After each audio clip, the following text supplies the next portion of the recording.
ఇవాళ రాష్ట్ర వ్యాప్తంగా రైతులందరూ కూడా ఇబ్బంది పడుతున్న పరిస్థితి. ఏ జిల్లాలో చూసినా వడ్లు కొనకుండా రైతులు కల్లాలల్లో ప్రాణాలు విడుస్తున్న పరిస్థితి.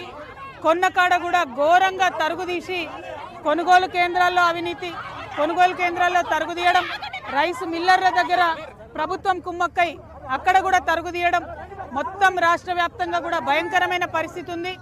కొంటామన్నటువంటి వడ్లు కొననటువంటి పరిస్థితి ఉంది, జొన్నలు కొననటువంటి పరిస్థితి ఉంది, పొద్దుతిరుగుడు రైతులకు అన్యాయం జరుగుతున్న పరిస్థితి ఉంది. ఎక్కడా కూడా ఈ రాష్ట్రంలో రైతులంటే కనీస మర్యాద గౌరవం లేనటువంటి పరిస్థితి ఉంది. ఈ రాష్ట్ర ముఖ్యమంత్రి గారు గత 2.5 సంవత్సరాల్లో ఒక్కసారి కూడా వ్యవసాయ శాఖను కనీసం రివ్యూ కూడా చేయనటువంటి పరిస్థితి ఉంది. మరి అటువంటి పరిస్థితులలో ఈ రాష్ట్రంలో రైతులకు కలెక్టర్లు అన్యాయం చేస్తూ ఉన్నారు.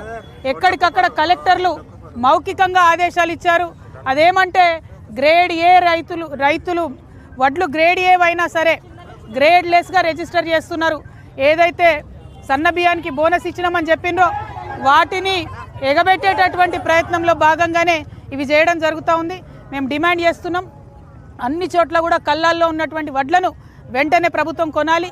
అందుకే ఇవాళ సెక్రటేరియట్ ముందట డాక్టర్ బాబాసాహెబ్ అంబేద్కర్ గారి పేరు పెట్టుకున్న ఈ సెక్రటేరియట్ ముంగట తెలంగాణ వ్యాప్తంగా ఉన్న రైతుల గోస ఈ ముఖ్యమంత్రికి ప్రభుత్వానికి తెలియాలి. కాబట్టి ఇక్కడ వడ్లు పోసి మరి వరి కంకులతోని ఇవాళ ఇక్కడ తెలంగాణ వ్యాప్తంగా ఉన్న తెలంగాణ రక్షణ సేన నాయకులు, రైతులు అందరం కలిసి, మహిళలందరం కలిసి నిరసన తెలియజేస్తూ ఉన్నాం. ప్రభుత్వం తక్షణమే వడ్లు కొనాలి, పొద్దుతిరుగుడు పువ్వు కొనాలి, జొన్న కొనాలి, రైతులకు న్యాయం చేయాలి. ఎరువులు కూడా రానటువంటి పరిస్థితి ఉంది. ఒక్కొక్కసారి రైతు 4 సార్లు ఒక్కొక్క రైతు తిరిగి ఎరువులు కొనుక్కునే పరిస్థితి ఉన్నది. ఆ యాప్ ఎవరికి అర్థమైతలేదు. కాబట్టి మంచిగా దానికో సొల్యూషన్ చూపించాలని ప్రభుత్వాన్ని నేను డిమాండ్ చేస్తూ ఉన్నాను. జై తెలంగాణ.